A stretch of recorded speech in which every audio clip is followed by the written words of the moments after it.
Hey everybody, it's Domingo Gia from the Break It Down Show. Now, we get a lot of experts who focus on security on the Break It Down Show, that's for sure. Michael Julian is an absolute pro. He's today's guest. Michael trained under his father and founder of National Business Investigations, Ron Julian, becoming involved in the family business at young age, assisting his father in many forms of investigation. He majored in administration of justice, where he was inducted into the Phi Theta Kappa International Scholastic Order for academic achievement.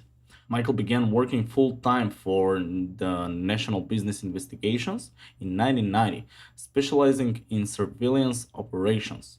He continued his education by completing the Reserve Law Enforcement Academy presented by California Department of Justice and studying advanced surveillance technique offered by the National Association of Investigative for Specialists. All right, more information about Michael and his company, please head to activeshootersurvivaltraining.com. By the way, this episode is co-produced and hosted by Shelley Klingerman. Save the Brave. Go to savethebrave.org and support our veteran tribe. We fight together PTSD. If you want to support the Break It Down Show, go to breakitdownshow.com and donate to the PayPal link. All the money goes straight back to our show. You can buy our merch. You can always subscribe to any podcast platform. And you can watch our YouTube videos for free. All right, enough of me. Here comes Michael Julian. Lions Rock Productions. This is Jay This is Moore. Greg Proops. This is Jordan Harbinger. This is Dexter from The Offspring. This is Nathan This is East. Sebastian Younger. This is Rick Marotta. This is Stuart Copeland. This is Mick Gillette. This is Andy Summers. Hey, this is Skunk Baxter. This is Gabby Reese. This is Rob Bell. Hey, this is John Leon Guerrero. Hey, and this is Pete A. Turner. This is Michael Julian, and you're watching the Break It Down Show. And now, the Break It Down Show with John Leon Guerrero and Pete A. Turner. It's always fun when I get to have Shelley Klingerman on the show with me. She brings great guests. She brought us Michael Julian today. Shelley, tell us why we have Michael on the show. Well, Michael and I met, and he does some work in the active shooting arena, and that's something that I'm interested in. And I think, Pete, I always bring to the show the female perspective, and I think there's some female perspective that we can pull out of his interview, along with the awesome interview that you're going to conduct. So I always just like to bring my perspective to the podcast. Yeah, I love it. And you're right, having that lady's perspective, because there's elements. I'm always shocked at how vulnerable and attacked women are all the time. I've always just sort of dismissed that because I'm a dude. And when you hear your friends say, oh no, I went to a concert and I couldn't stop being molested. I did this and, I was terrified. And so everywhere I go, I'm always worried about who's going to attack me. And it shocks the shit out of me. I mean, it shouldn't anymore, but it shocks me how often that is the case. And so I always want to help try to create some awareness on that. Michael, hey, thanks for coming on the show. I appreciate you doing this. I always enjoy these kind of conversations. My pleasure, Pete. Thanks for having me. When you hear people talk about like the females and how often they feel exposed and threatened, and the threat is followed through and something happens. I mean, you grew up in this industry. Does that shock you at all to hear how frequent it is and how pervasive it is? It doesn't shock me anymore, but it angers me. It frustrates me.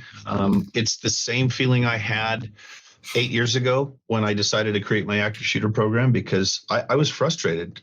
I don't like people feeling helpless. I don't like people feeling like prey, and it makes me angry, and it makes me want to protect them, and it makes me want to teach them how to protect themselves. So I'm not shocked by it. It's bothersome. And it immediately makes me want to help them learn how to, be more careful, have situational awareness, how to protect themselves, that sort of thing.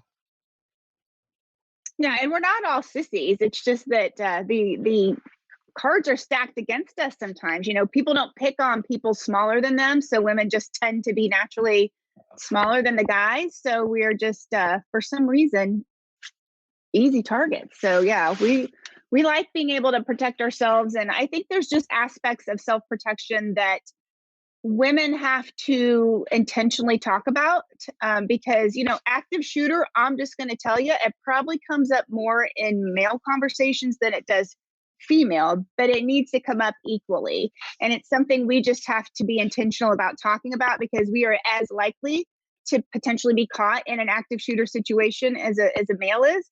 But as we all know, your body can't go where your mind hasn't been. And it's just something that women don't really think about. So I think that's why we're partially all here today, is just to kind of bring it top of mind. And Pete, you always pull good information out of guests. And Michael, I know that hopefully throughout the conversation, I can just give you a perspective of a female that you can give us some things that are kind of specific to us if we were to find ourselves in that situation.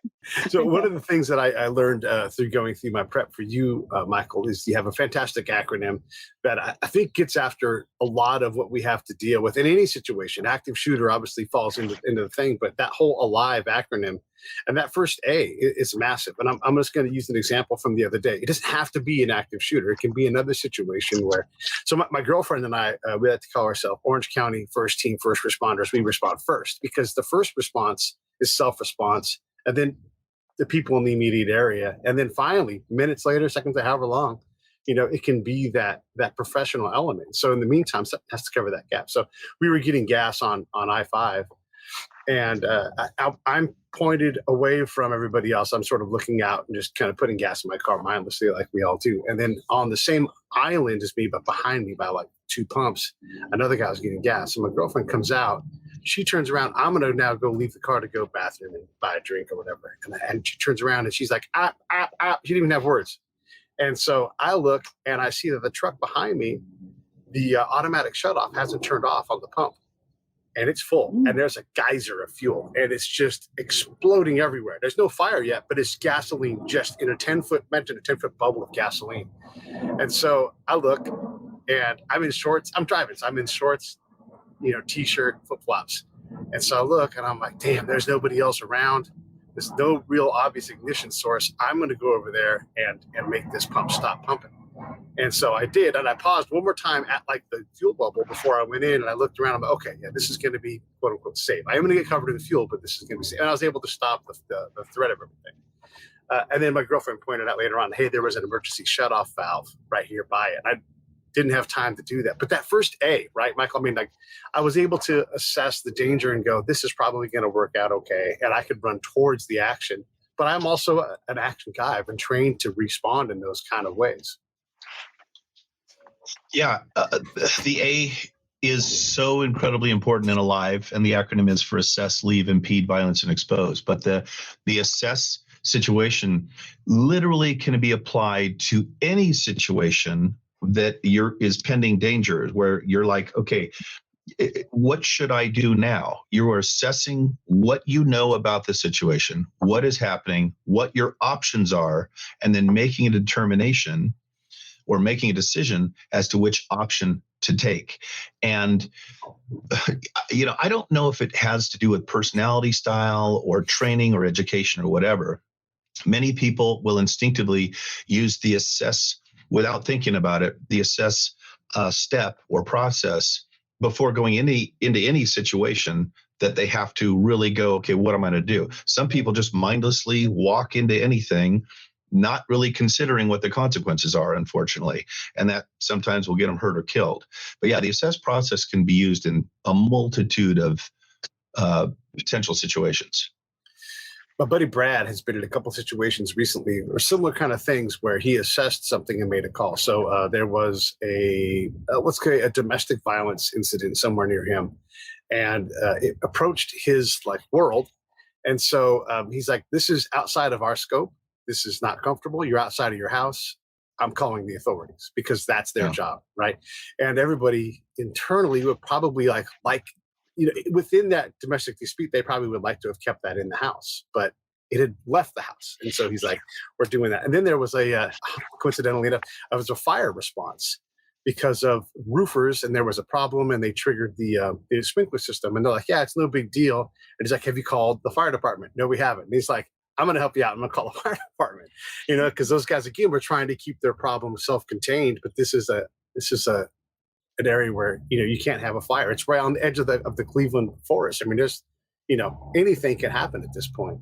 And so he assessed something and then brought in a higher authority. This all goes to that assess thing you're talking about.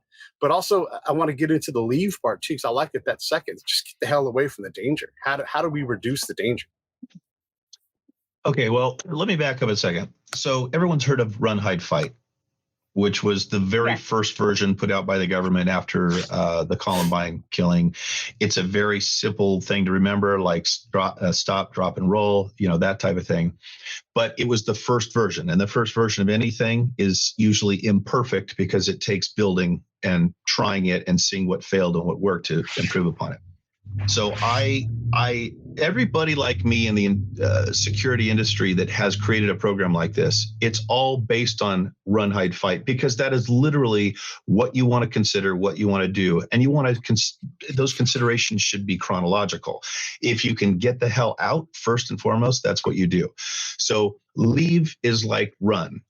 Run and hide seem a little bit powerless to me. I wanted my acronym and my message to be very empowering. So when you leave, you're doing so on your own. But I also wanted it to be, run is, run. Okay, fine. Except I would rather the message be leave, get out of there. You decide whether you're going to go fast or slow. Going fast may be the wrong thing to do. Running might get you right into the danger zone, which you don't want.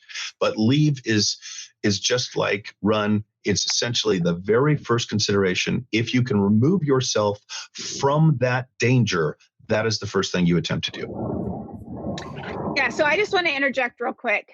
I was just doing a training this past week, and one of the women was sharing a story about a friend of theirs who found themselves in a mall, and they ran into a dressing room to hide, perhaps prematurely. And Michael, I'd like to get your thoughts on it. I think, should you continue to leave, run away if you hear the shots being fired at a distance? Like, what should she have done?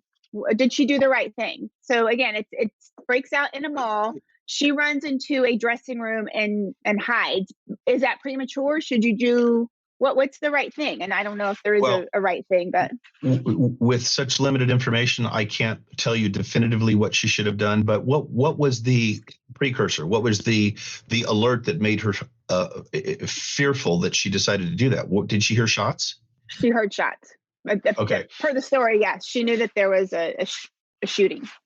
Okay. Well, let's go backwards to step one. Assess. When she heard those shots, where did she think they were coming from? Were they coming from way outside the mall, just outside the store in the mall, inside the store? Is there most malls, as far as I know, I don't know for sure, I'm not a retail expert in malls, but a lot of times malls have, all the stores have back doors into a little walkway that usually goes to the outside, so that shipping, receiving, that sort of thing. If it was, right inside the store, and the closest thing she could do was to get out of sight and create what we call concealment, so she can't see, which would be technically hiding, then that may have been her best option. If it was outside the store, I probably would have darted through the cash register into the back storage room and out that back door into the hallway and looked for an exit into the outside. I cannot Monday morning quarterback because I don't know all the details. But she did something. And the frightening thing about this, and part of the reason I got involved in this, is because so many people are so unprepared for a situation like this. They freeze. They become paralyzed with the terror and the fear and not knowing what to do.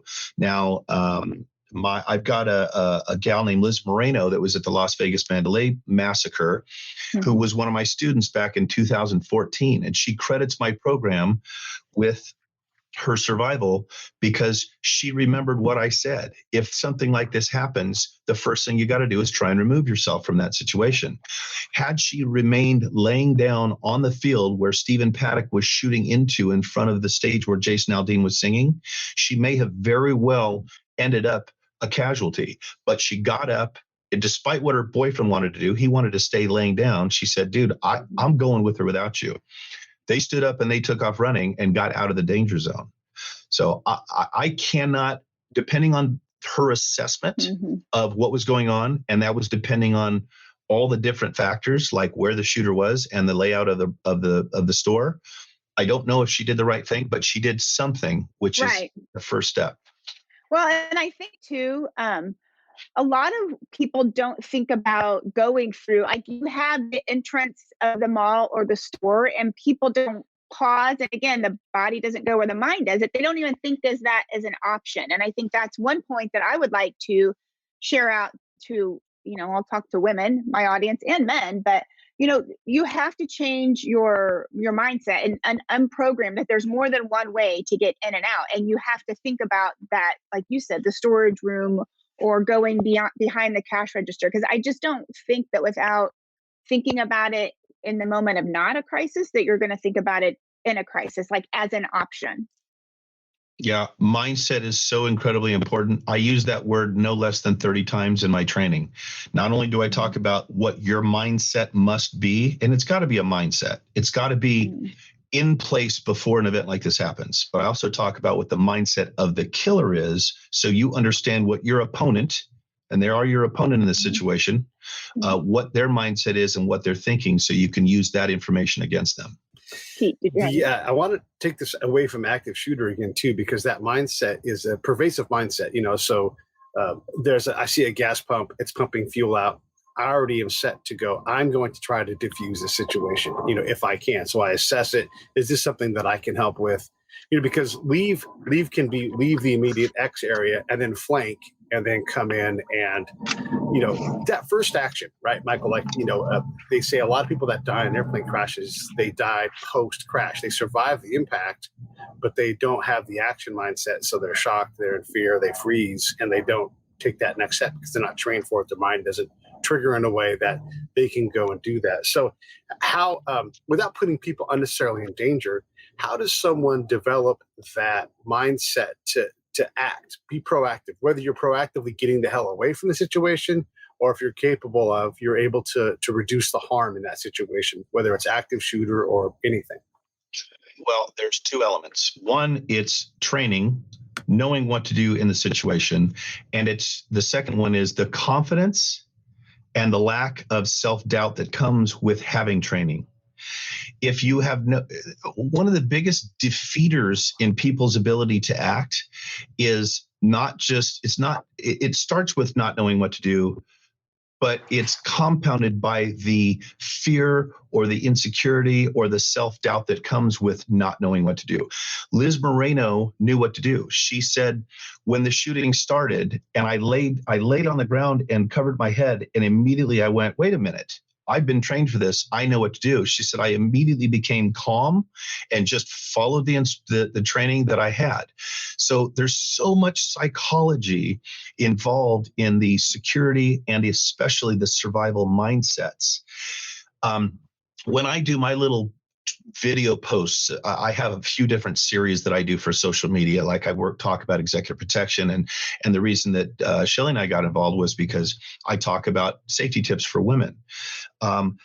If a woman has got some training on what to look for, situational awareness and self-defense, when she's walking through a parking lot, she's going to stand up a little straighter. Her shoulders are going to be back a little bit more. She's not going to be afraid to look people in the eye, which bad guys don't want to be recognized.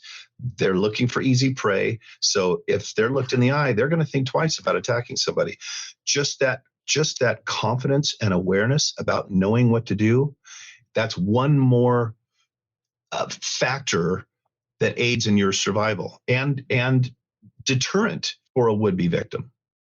Mm-hmm. And I just want to again interject that women by nature, that is not natural to women, because we don't want to falsely accuse. We don't want to make someone feel uncomfortable. We don't want to put them on the spot. We don't want them to think we think something suspicious. So we will not do without thinking about it. And again, being intentional and being, I don't want to say given permission, but reinforcement that that's what we should do. Because I can tell you more than 10 times in my career where I was sensing something that I did not turn and look because I was worried about offending that other person. That I'm like, I don't want them to think I'm suspicious of them, but something doesn't feel right. And we are really, really bad about that. And so this is really good reminder to say that is what you should do. And if you offend or you make eye contact, awkwardly, okay. But that alone, I know, is a deterrent, but it is not something that comes natural for women. We are just hardwired a little bit different. And then take Midwest women, like where I come from, and where we are all nice and we are all friends. It's hard to reprogram your mind and to retrain. And you're conditioned as well. I mean, let's face it, how many times, and I talk about this in one of my other posts when it comes to when women are driving, how many times, Shelley, you're an attractive woman. How many times have you pulled up to a light and you just happen to look over to your left and some guy is staring at you in the car next to you? Well, when you look at him, now he might become more aggressive or more forward, or he got your attention, so he's going to stay up with you and try and get your eye contact again. So you're kind of like, I'd rather just not deal with this. I'm going to look straight ahead and not look at these other guys that might be checking me out because it's going to egg them on. So you're literally conditioned to not make eye contact. I'll tell you, and it's funny, you mentioned the Midwest. I just did 2 of my trainings in Michigan last week. As you know, you saw on social media. The people are so damn nice. In California, I think the women's attitudes here are just a little different without alienating too many of my fellow Californians. Resting bitch face is a really good deterrent. Okay. If a woman just looks like a snot who looks back and goes, what are you looking at? A lot of guys are going to go, oh, damn, I don't even want to talk to her. That could be a deterrent. So you're right. Being nice can be a problem. Conditioning, being a nice person, not being rude. Well, the key will come down to your judgment. It's when it's appropriate to be rude and when it's not. Mm-hmm. And I always like to add in here in these times, Shelley, is it's okay to apologize and be great at apologizing. Like, hey, sorry about that. Here, let me buy you a drink or whatever it is, or just say, sorry, I'm just checking something out. You don't have to be that action of being worried about offending someone doesn't have to be a limiting action. You can take that and have 100 outcomes after that based upon your day-to-day interaction. You can become better at it. I wanted to ask, apart from the books and the training, what can someone do, Michael, to practice day to day as they go through their life? I mean, I know I often look around and I look for certain key things, and it's just my own little crazy game of life. But I'm looking for cars that have been behind me. Not that I think I'm being followed, but just to keep my awareness up. How many people in red shirts have I seen? That kind of thing. So what can people do? What do you recommend? Well, Pete, you used one of the words in the key, and that's being situationally aware. Being mindful and being situationally aware. My father, who was in the military, who was a cop, and then who was a private investigator and security guy, like his whole life, he was what is termed, and I'm not sure this is healthy, hypervigilant. He was always looking for the bad guys to the point where it was almost, he was almost preoccupied with it. But it's really kind of training your subconscious. You don't want to consciously be hyper aware all the time and be looking for the guy that looks like he's going to try and hurt you. You train your mind so that your subconscious is processing that stimulus through your eyeballs or whatever senses, and in the background going, wait a minute, there's something not quite right. Let me just send a little signal to my conscious to go, hey, take a look at that guy and see if you think that makes sense. Training, knowing what dangers look like, knowing how to recognize the signs of potential violence. If you don't know these things, you can't be situationally aware. I mean, you can be aware all day long, but if you don't know that a red flag is a red flag, you're not going to pay attention to it. It's having your antenna up and your radar on, at least in your subconscious, so that when that stimulus and those senses pick up on something, you go, I think I'm going to pay attention to that. And by the way, these are my plans of action if that thing does go wrong. I talk about defensive driving. Remember driving class in high school? Defensive driving is having your foot hovering over the brake pedal when you're approaching a green light intersection, because the guy coming with a red light is not slowing down. It's being prepared to react for your own safety if another person does something that could harm you. Just like that, defensive living, being ready for danger, for something that can hurt you, and having a plan to avoid it. Yeah, I want to make sure we get through your acronym. So the next one, it's assess, leave, impede. Is that Yes. what I is? Can you Impede, talk and about by the that? way, yeah, sure. I refer, run, hide, fight. Like I said, that's the first version. That's the foundation. Everybody does their program with those functions involved, because that's the right way to do it. But I call mine the run, hide, fight 2.0. It's the new and improved version. Impede is parallels hide, but I don't like hide. Hide is very victimizing. It's very powerless. My program's all about being empowered. Impeding is you're taking control of the situation to create time and space between you and that killer, because their goal is to kill as many people possible in as short amount of time as possible. Mm-hmm. These things on the 99% of them last less than 10%. 58% of them last less than 10 minutes. 58% of them last less than 5 minutes. So if you create time and space and make it so that it's going to be harder and take more time for them to get to you, they're going to say, forget this. I'm going to move on to some lower hanging fruit, easier targets. So impede is you're impeding the killer's ability to get to you. I like it, and I want to come back to that, but just go ahead and talk to the V and the E to make sure we get through it, and people that want to take notes can. Sure. The V is for violence. To me, fighting is a competition between two equal competitors. I don't want that to be the survivor's mindset. And I use the word violence because just like the color red invokes a certain energy, the word violence invokes a certain energy. Mm-hmm. I want that energy to be 100% violent. I mean, not fight. I want violence. I want you to commit violence against that person if you have no other choice to survive the situation.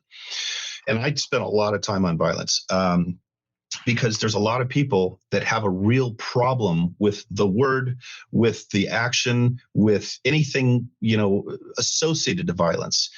Fine. Let's be a non-violent society. Only problem is there are predators and wolves out there that will bring violence to your doorstep. You better be ready to counter violence with violence. And then the E is for expose your position carefully. When you think this is all over, first of all, if you're in a safe space where this person can't get to you, stay there until law enforcement comes and says, knock, knock, knock, we're the cops, you can come out. But if you are going to try and expose your position and get out of there because you think it's over, you have to be careful. It may not be over. They may be reloading. There may be a second shooter. Or let's say you go ahead and go, I think it's over. I'm going to take off running outside. And you come around a corner and SWAT's coming in with their weapons drawn and ready to go. And they're a little on edge. You might startle them. And there have been people shot that were the good guys in these situations. So E is for expose your position carefully. Okay. Well, and I have just a quick story piece. Sorry, I don't mean to take over, but to that point, I just had the opportunity to go through an FBI Citizens Academy where it's a collaboration between community and the FBI. This last session was about deadly force. And we had the opportunity to run some simulations on what you just said. Like, you get very limited information when you are coming on scene and you're with this interactive screen and you have a register, a gun that registers the laser shots. And I cannot tell you how happy people should be that I am not in that position, because I shot prematurely. And you're right. It was from, they tell you you're approaching a building that has hostiles in the building, and like that's all the information you get, which I get. In reality, that's sometimes all the information law enforcement and FBI teams are getting. But sure as shit, somebody came running around the corner and it startled you, and that's all you know is that there's hostiles in the building, and that poor woman got shot, in the simulation. But what you just said resonates so greatly with me, having done that, because I was on the other side of the situation. And yeah, I mean, tensions were high. I was doing a simulation and my heart rate was pumping. So I cannot imagine those first responders who are walking into these situations. I mean, everyone to them should be considered a threat. And so you as the non-threatening person need to understand that, from the other perspective. And for anyone who thinks, well, yeah, but SWAT is so well trained, they would never pull the trigger prematurely. Here's the thing. Since Columbine, law enforcement has completely changed their response to an active shooter. We now know that the sooner that we engage the bad guy, the sooner they're either going to take their own life or they're going to turn their attention away from innocence and shoot at the cops. So that means that a rookie on his first day on the job by himself might be the first guy on scene, and he knows he's got to go in and try and engage the shooter. So you don't know if it's going to be a 25-year-old seasoned veteran cop who knows better than to pull the trigger, or it might be a civilian with a gun, and they don't know who a good guy and a bad guy looks like, and they might pull the trigger as well. So that's why that step is so important. I appreciate that story to reinforce that point. Let's go back and talk a little bit about violence for a sec too, because you're right.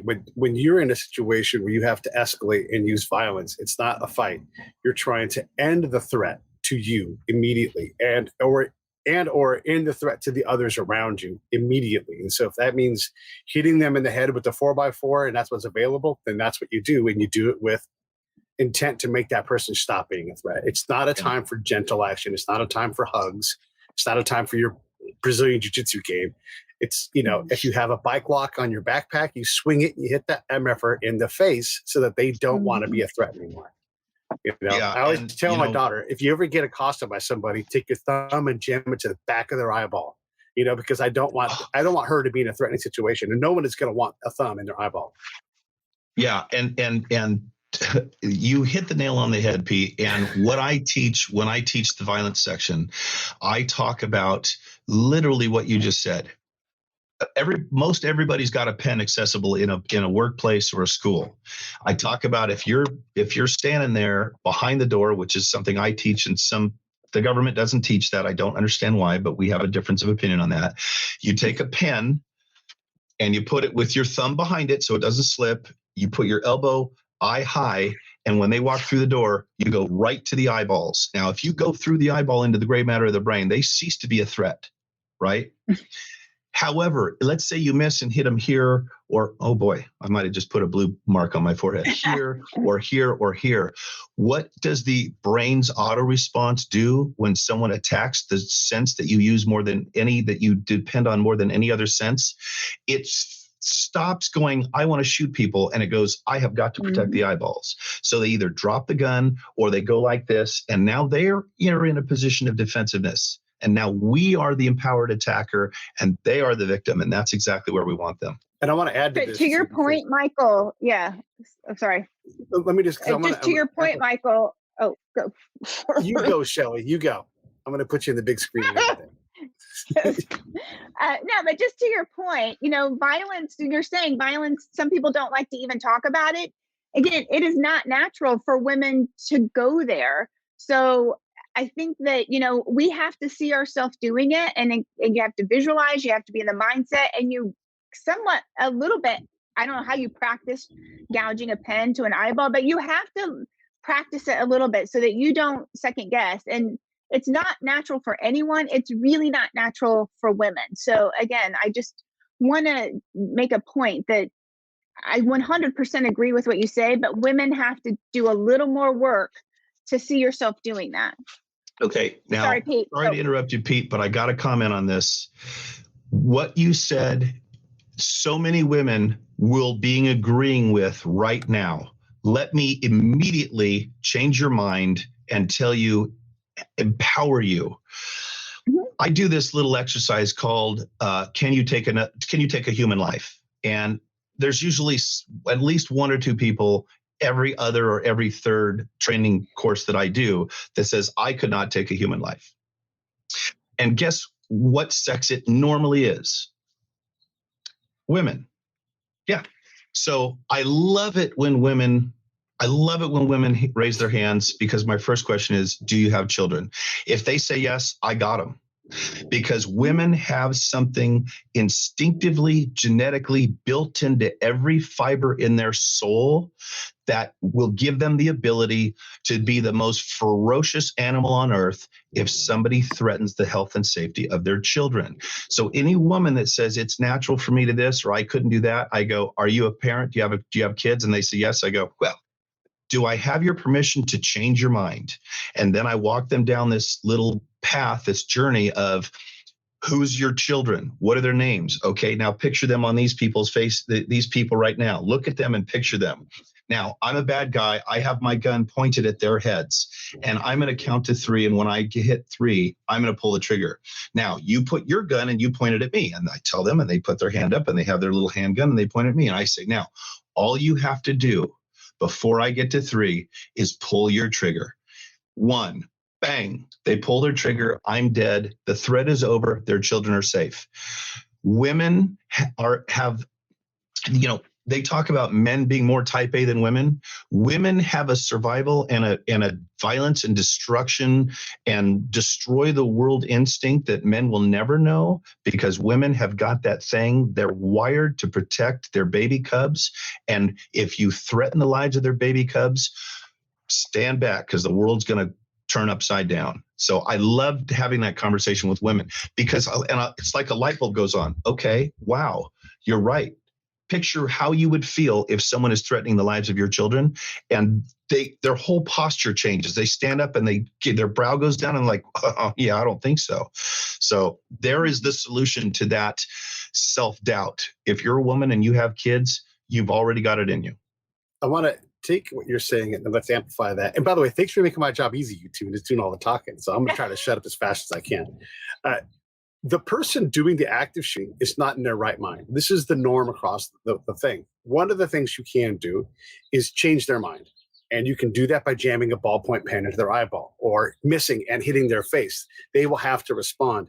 And I'm not trying to make anybody into a kung fu expert or anything, but if you were to do that and then jam that pen into some other part of the body and some other part of the body, and do 3 or 4 stabs and then get the hell out of there, that person is going to be less of a threat than the moment they walk through that doorway. And there's a lot of different things you can do or say about that, but you are empowered by these things. And that person has planned this event. Yeah, they have the planner's advantage. And this is like when people talk about gun control, understand that Timothy McVeigh didn't use a gun.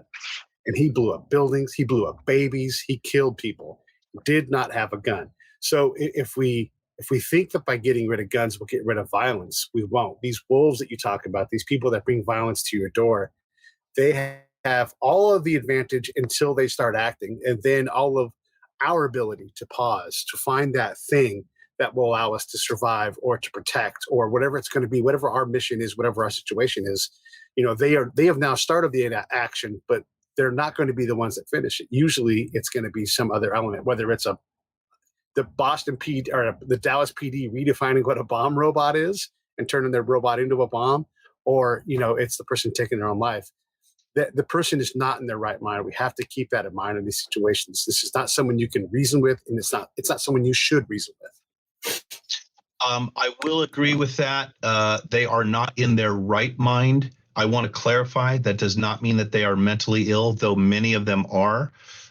They have their wits about them. They have just come to a point emotionally that for a lack of coping skills, that they are not thinking rationally, and so they're doing terrible things. And by the way, you're right. And I use in my presentation active shooter, active killer, and active assailant interchangeably, because you just said that the Boston bomber, the Oklahoma City bomber, and by the way, last week when I was in Michigan teaching, I was in a town called Bath, Michigan.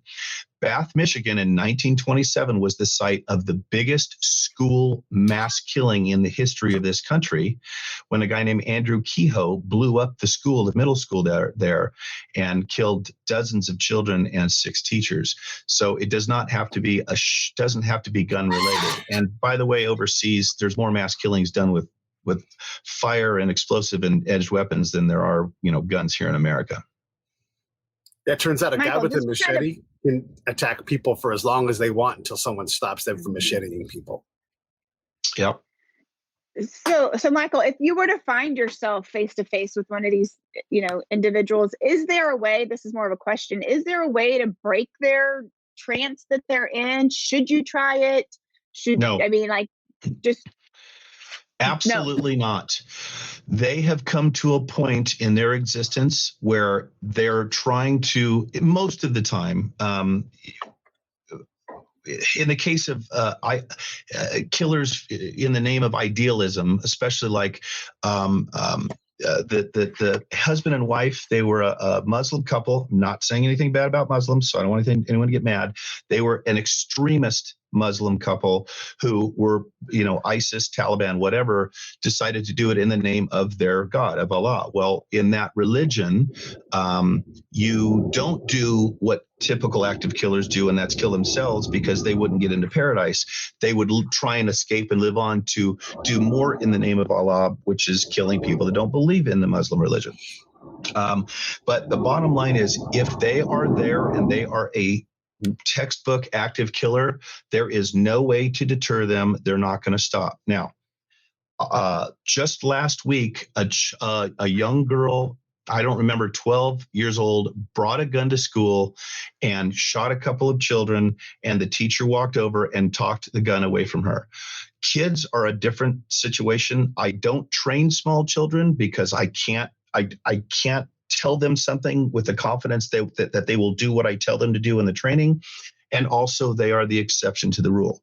Adults, 16, 17, 18, whatever, if they are to the point in their existence where they want to kill as many people possible in a short amount of time as possible, you will be dead before you are able to start uttering the words, "Can't we talk about this?" So no, it is survival mode. And if that means taking their life, which, by the way, psychologically, you have to commit to 100% effort. You don't have to kill them, because if you eliminate them as a threat, you can stop.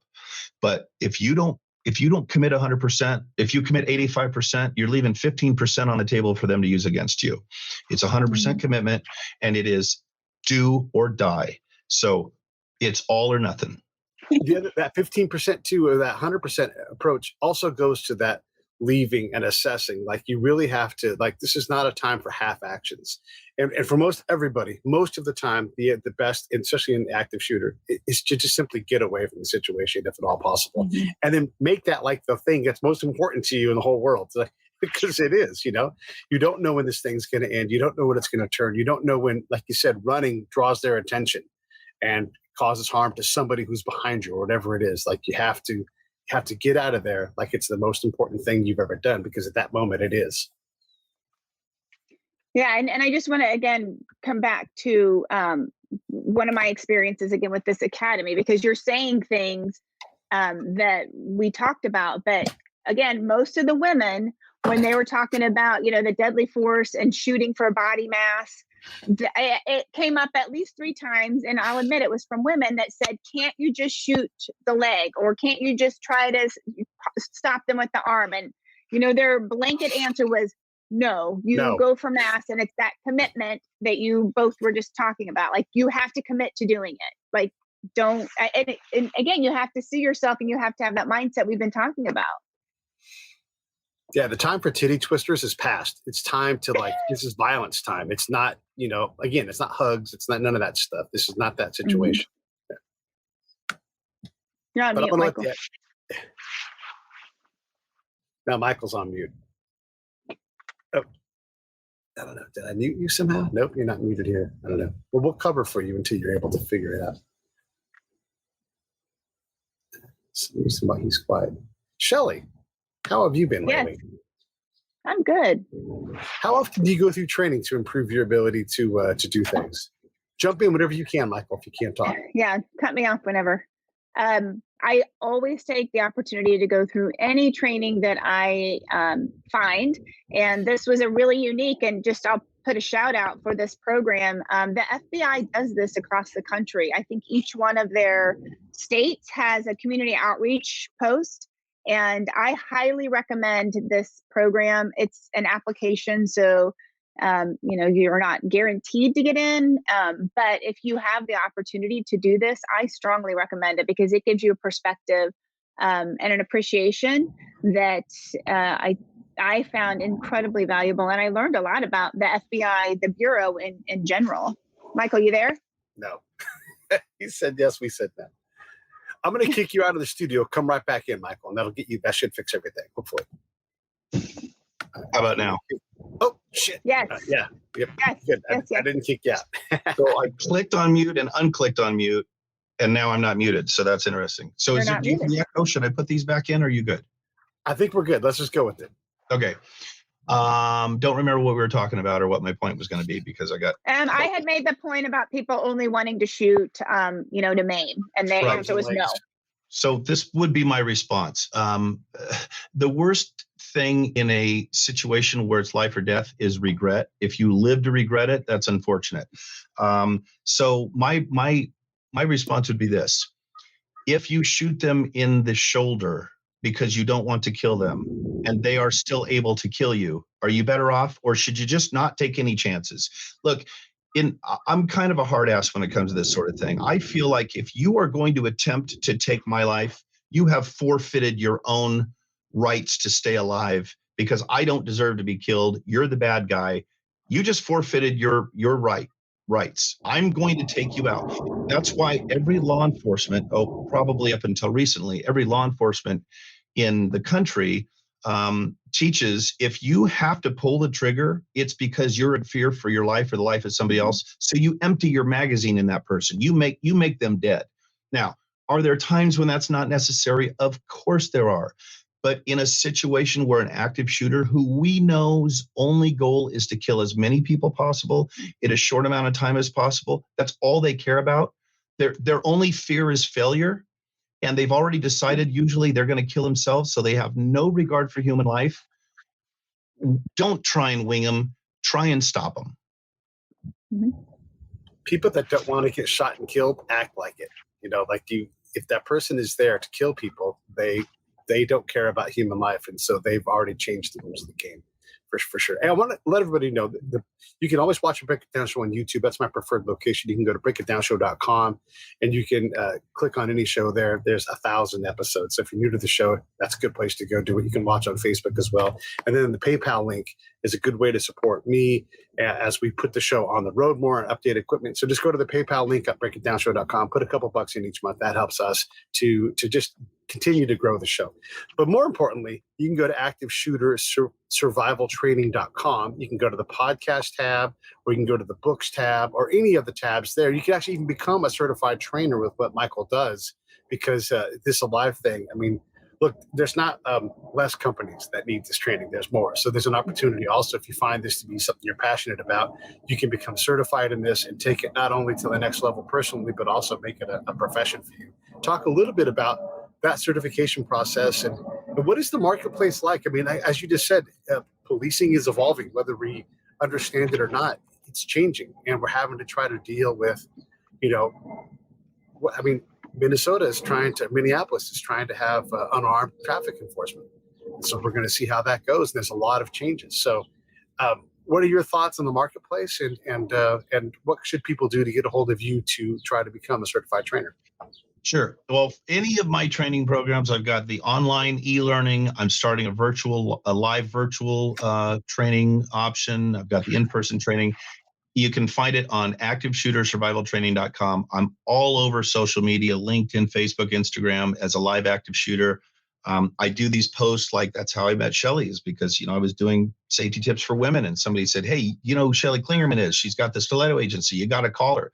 So I emailed her. We started talking. Now we friggin' talk all the time, and we're good. All kinds of cool stuff. Did you get my book, Shelley? I have not. Okay. I know my assistant sent it. It'll get there soon. My book is 10 Minutes to Live, survivinganactiveshooter.com. It's on Amazon and my website. It's a survival manual. Okay. It's the program in a book. The instructor program. So in 2018, I was on the road more than I was not. I stayed in hotels and on airplanes more than I care to. And I just got tired of doing the training myself. I created the instructor certification course. It's a 2-day course. Now it is virtual, and I've got one this Friday and Saturday. It's on Zoom, which has been more successful than I expected. And it's a lot of guys and gals who are interested in, a lot of them make a business out of it. I mean, I literally hand them a business. I give them the PowerPoint, I give them all the marketing material, images, logos, you name it, and 100% support from my office. So a lot of them are security company owners like myself, training company owners. Some are martial arts studio owners. I've had people that are HR or security professionals. They learn it and then they teach it to their own employees at their organization. But I go through several steps. I break it down. They get a copy of my book and the 3-hour online program, and they've got to finish it before they even start the instructor class. And I drill into their head the program as I teach it, why I teach it, the things that I do, the videos I show, all that stuff, so they get that. I teach them public speaking skills. I teach them marketing from a professional marketing guy that I use. And I give them everything they need to market, sell, and teach this course. And it is a profit center for them. They're in business. I've had guys, smart Alex, comment on my social media posts. Well, if it's so great, why don't you give it away for free? And I say, well, the same reason doctors and lawyers don't give their services away for free. It's got value. So I do charge for it. But these people, these individuals will go through the 2-day class and then become certified to teach this course. And like I said, I've got five instructors in Australia, and guns are not a big problem there. But edge weapons and blunt force objects, stuff like that, violence is a problem everywhere. This is not just active shooters. This is how to survive violence when somebody is trying to attack you, hurt you, whatever. And so the instructor course has been really popular. I've got over 40 active instructors throughout the United States. And we're going to keep growing. And in this, honestly, based on not just my own pride of ownership, but feedback from students, instructors, anybody that's had any exposure to the program, we kind of have the magic sauce. We've taken, I went through multiple active shooter training courses to learn how to teach it. None of them were it for me. So I created the one that I believe is it. It's kind of like Bruce Lee took a bunch of different martial arts and he created Jeet Kune Do, and he said, this is the best of everything. I feel that this is the best of everything. And a lot of people that are involved in it feel the same way. So I think I have a pretty good product, but the instructor course is great. How many of your instructors are women? Probably, I want to say 5. 6 maybe. How many? Out of 40. What percentage? Okay. Yeah. And then Shelley, promote your stuff too when you get a chance here. So my book is Vigilance. My website is stilettoagency.com. I do a lot of work with women just because that's who I relate to. That's where my experiences have been. And I feel like I can connect with female audiences. I have a lot of partners like Pete, you and Michael, but I stay in my lane and I call in the experts to do what they do really well. I really think though that what Stiletto does is level sets with a female audience. And Pete, you've given me so many opportunities to bring the female perspectives to some of the interviews that we've done, which to me is really important because I really do think we have some things that resonate with us that men just don't have to think about. So it's just not on their radar. It's not intentional whatsoever. It's just not something they've had to deal with. So I do corporate training.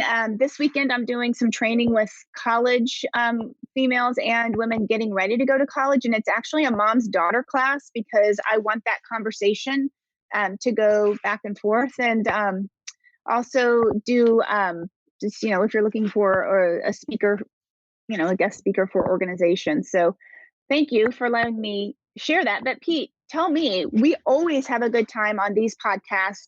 Do you do this service for others? Oh, yeah, for sure. I mean, I'm always available to be hired for whatever it is. I'm glad to help out with culture or situational awareness training. I do all those things. So, yeah, anybody can reach me, Pete at breakitdownshow.com, and I will gladly help. At least, if I can't do it, I'll get you the person that can. I know a lot of experts on things like Shelley and Michael. Yeah, well, and Pete, just from the time we've started working together till now, I mean, you've got a pretty well-oiled machine that it seems like you've got this process down really well. So thank you for always opening. We're going to be going back out on the road. Join you. Yeah. Oh, I wow. want to come to Indiana and do Got some shows with you there too on your home soil. That'd be fun. Hey, open invitation. Michael, what questions should we have asked you that we didn't ask you? Well, I think I covered everything. I mean, just for context, I don't know how much we talked about my background, but my dad started our company in 1967. So I literally grew up doing corporate investigations and security my entire life. That's the only thing I know how to do. So thank goodness I can still do it. But just for foundational information, why I think and act and do the things I do is because I have a passion for this. It's what I do.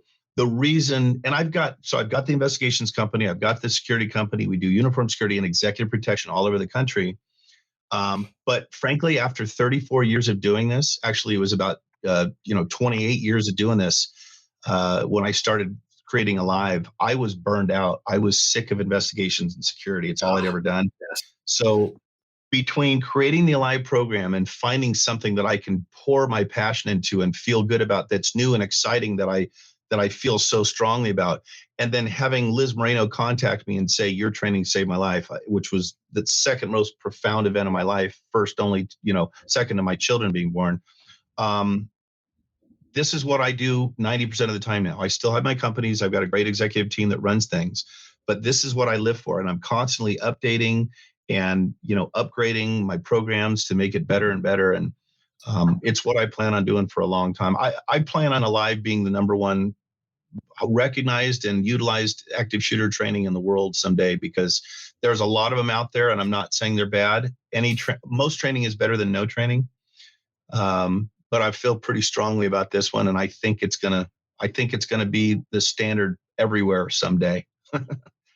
I'm curious. This is just a little bit of levity, but I think you'll appreciate it. As a guy that's done a lot of surveillance, everybody thinks doing surveillance is cool and fun until you do it. And so when I get called to do, like, someone will say, "Hey, can you cover a shift or something like that?" I'm like, I don't think you have enough money to pay for my time to sit there and watch someone not do anything for 12 hours. But what would you charge for you to go and sit somewhere and do surveillance? You specifically. My time is, I charge $250 an hour for anything I do minimum, but I have a team of investigators that do that for me. But for 10 years, when my father was alive and running the company, I was the surveillance department, and I could fill a whole nother podcast full of crazy stories of things I've seen.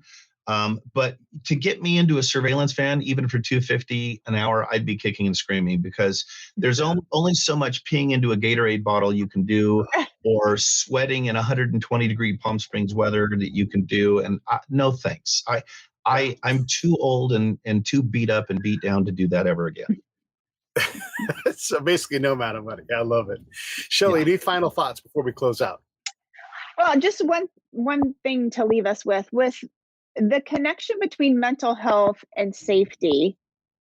What we're all doing probably isn't going away anytime soon. And I'm just curious on both of your thoughts on if you see the connection between the mental health and the safety aspect. And just curious on your thoughts, because I think this training and this information is probably more relevant than it's ever been, if not in a very long time. Well, I can give my thoughts on that. I think that if we want to nip this in the bud, we have to start focusing way, way more on the mental health aspect, because more often than not, the people that do these horrible acts, it all comes down to one commonality, and that's a lack of coping skills. And now anybody can be pushed to the edge. If you have enough, your kids are killed, your wife divorces you, you lose your house, horrible, you end up, you find out you have cancer. It doesn't matter how mentally healthy you are. If enough of these factors or compounding issues hit you, the most sane person can emotionally break. Everyone's got a breaking point at some point. But the better your coping skills are when these things happen, no matter how much they compound, the better you're going to be able to cope and react in a healthy manner. So I believe that coping skills need to be taught from elementary school up and throughout life, because if you know how to cope with these these things, these influencers, these factors that will affect your mental health and your emotional state, the better you can process those and process them in a healthy way, the better off you'll be, and the less likely you are to do something horrendous like this. My basic answer is more of a broad answer. We're terrible at mental health in this country. Ryan lost his daughter at the Parkland shooting. You know, they spent a lot of time, those families, those parents who've lost their kid, horrible things, and some or fashion is a contributing factor. We suck with that. We suck with the homeless folks, people who end up in criminal paths because they have simple, oftentimes mental problems or complex ones. They end up in prison because we just don't have the capacity to help get them the help they want. And I don't know what the answer is, but when it comes to mental health, it's an enormous problem in our country, and we leave a lot of people behind because of it. And we create a lot of unnecessary violence by ignoring the problem or being incapable of dealing with it. So my answer, my thought is yeah, it's a big problem. And we both live in California, Michael and I do, and we see way too many people outside of homes, and a lot of it is due to mental health. And then police end up becoming mental health people, and they don't want that job, and it's a mess. It's a mess. That's my answer to that, Shelley. Thank you.